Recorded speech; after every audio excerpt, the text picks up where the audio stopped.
Hi guys, happy June. I'm here to share some cosmic wisdom with you for the month. Let's see where to start. Okay, so a couple things I'll give you an overview. I want to talk about the Mars and Jupiter conjunction in Aries this month. I also want to talk about Saturn going retrograde this month and what that might mean for you. And also we have the summer solstice. If you're living in the Northern Hemisphere, that's going to be on June 21st. And just the nature of time. I think June is a really interesting time of transition where we're really starting to feel like it's summer. I mean, obviously, the summer solstice, we get the official beginning of summer based on the position of the sun in the world and moving into the cardinal sign of Cancer.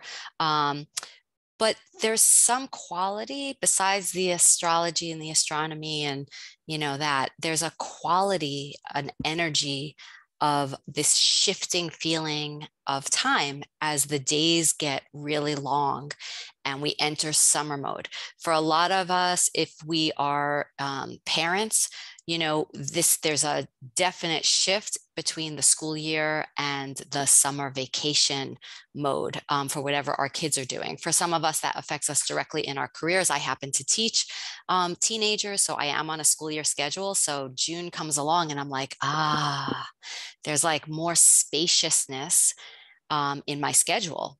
And summer mode feels very different than the rest of the year. I happen to grow up with two parents who were also New York City school teachers. So there was always this quality of summer is different, right? I hope that you're starting to feel that in your life. And I want to talk to you about what that might mean and how you can work with that intentionally. So there are two competing things happening astrologically, which make this particular June interesting.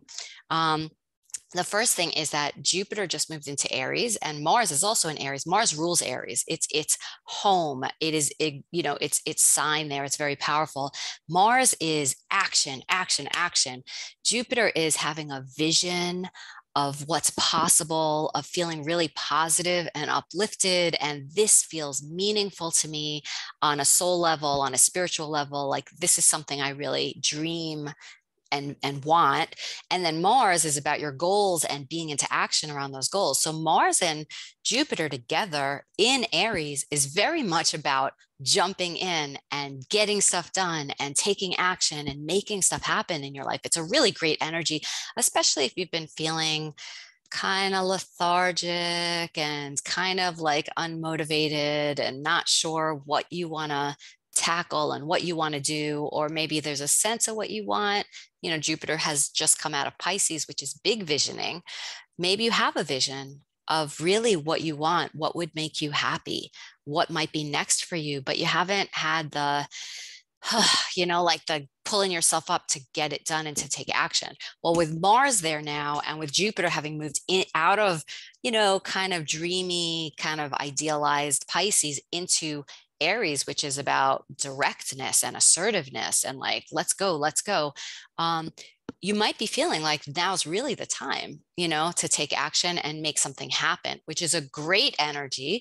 Also, Mercury just came out of its 3-week retrograde. So it is moving direct on, actually, it's coming out of its retrograde June 3rd. Okay. So it's stationing direct. So if you've also been a little hesitant or sort of Mercury retrograde could have the quality of kind of being very thoughtful and kind of rethinking, reflecting rather than actually speaking or moving or doing. So with Mercury going direct, with the Mars Jupiter, you might feel really motivated, really prepared, and ready to make something happen for yourself, which is a great energy. Now, the interesting thing is that the counterbalance to that is that Saturn is about to go retrograde. So Saturn is stationing retrograde on June 5th. Saturn is the planet of hard work, taking things very seriously, having discipline, having structure, having a plan to slow and steady accomplish what you want in the long term. That's a great energy to work with if you're really wanting to be successful and accomplish something. That is very Saturn. Depending on where Saturn is in your natal chart, your relationship with time, with work, with effort, with discipline, with wanting to accomplish something, and then your fear of failure. Those are all very Saturnian archetypes. Depending where that Saturn is in your natal chart, whether it's well placed or not, whether it's direct or retrograde, whether you have, Capricorn, strong Capricorn energy. Saturn rules Capricorn. So if you're a Capricorn sun, moon, rising sign, or you have a stellium of other things in Capricorn, or Saturn itself in its rulership of Capricorn, right? Your attunement to time is really probably a strong theme in your life, right?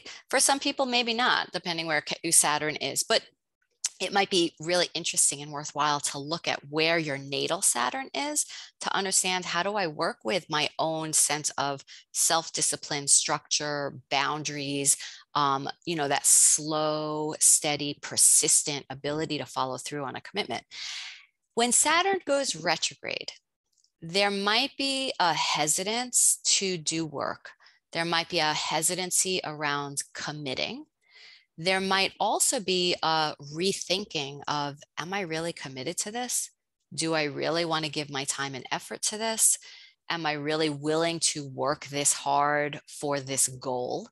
So Saturn going retrograde in the summer is actually also can look like, I don't want to work so hard right now in the summer. I want more joy and less seriousness. So Saturn retrograde often can feel like, I need to just take a rest, take a break. I just don't want to be doing, grinding towards something in the future. I just want to be present right now and give myself the permission to rest or to be a little lazy. Now, that's an interesting counterbalance to that Mars-Jupiter energy. So how might you work with these two different energies this month? One suggestion I have for you is maybe think about observing some kind of sabbath practice, right? Sabbath is literally a practice of taking a day of rest. Whether that means I create boundaries where I do not return, I don't check emails, I don't return emails, I don't do client calls, I do not work on this one day. I give myself a complete day. It may look like a break from technology. I'm not going to go on my social media. I'm not going to, besides calling or texting with family and friends, I'm not engaging in the greater world. Maybe it looks like I'm not going to watch the news or read the news or get riled up about the world on one day, right? And if a day feels like that's way more than I can make space for, maybe it's a daily practice of an hour.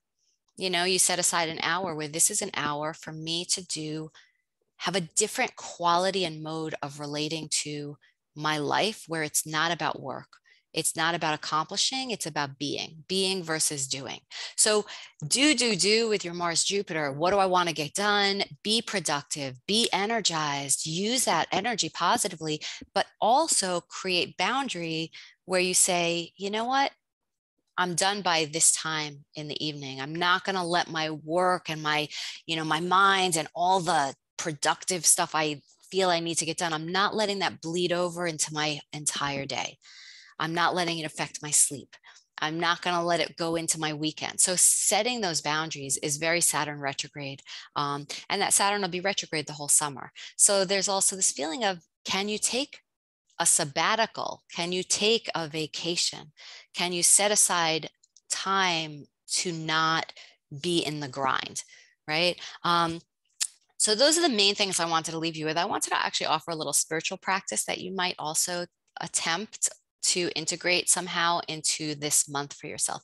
So I'm a student of Thich Nhat Hanh's. I've studied Zichronam Lebracha is something we say in Judaism, which means may his memory be for a blessing, because he passed on this year.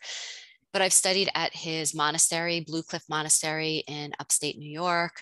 Not really upstate, Hudson Valley, New York. I've been to family retreats and other programs with him in person. And he's really my guru, my teacher. I love his practices and his teachings because they're so accessible. And they really do create a sense of serenity. So one practice that he has is you can inhale, breathe in. And as you're inhaling and breathing in and filling yourself, you tell yourself, I have arrived. As you exhale, you think in your mind, I am home. I have arrived. I am home. And the next two lines are in the here and in the now.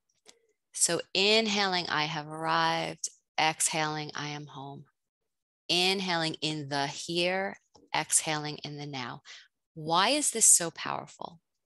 It's powerful because very often, right here, right now, my physical body is here, I'm in a certain space, but my mind is somewhere else, right? My consciousness, my awareness is not here, and it's not now. My thoughts are somewhere in the future. What if this, and when I have to do this, and I have to, all of my to-do lists and all of my racing and the hopes and fears and all the stuff that hasn't even happened yet. My mind is somewhere out there. I'm not being present. And when I'm not present, I'm not peaceful. I'm not content. I am somewhere other than where life is really happening. If my mind is in the past, it's okay to revisit things from the past, and it can be very healing to do that, right? But if I'm really overly stuck in the past, whether it's being overly nostalgic and feeling I'm missing something, or I'm resenting something, or I haven't let go of something, or there's this, the more I drag the past into this present moment, I'm also not enjoying contentment and peace and joy and just a sense of ease or spaciousness in the present moment. So this this practice of mindfulness is very much about coming back to contentment here and now, here and now. And I think that the Saturn retrograde has a little bit of that element to it, in the sense of my relationship with time. Where am I?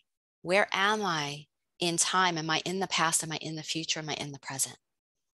And being more mindful of an awareness of how I'm using my time in this moment. Because we flitter away and waste so much of our present moment life force, life energy, by not actually attending to the present moment, right? So this is a great practice, I think, for the month of June. I also want to offer you a teaching from the Tao Te Ching. There's a teaching that says contentment is enough. Contentment is enough. Truly, the bliss of eternity can be found in your contentment. So my final question for you today that you might want to reflect on is, what activities or non-activity brings you a sense of contentment? Said another way, when do you find yourself really just feeling joyful? When do you find yourself really just being in the moment? Like being really like the moment feels eternal. You lose your sense of time. It becomes timeless. You know, as a resource, time, it's a very interesting thing. It is construct. If you haven't read Einstein's Dreams, great book, each chapter has a story of envisioning a different way of living with in time. Very interesting, very thought-provoking. But really, what is our relationship to time? And time, maybe according to the Tao Te Ching, to Lao Tzu, becomes eternal, becomes spacious, becomes timeless and abundant when we're truly content.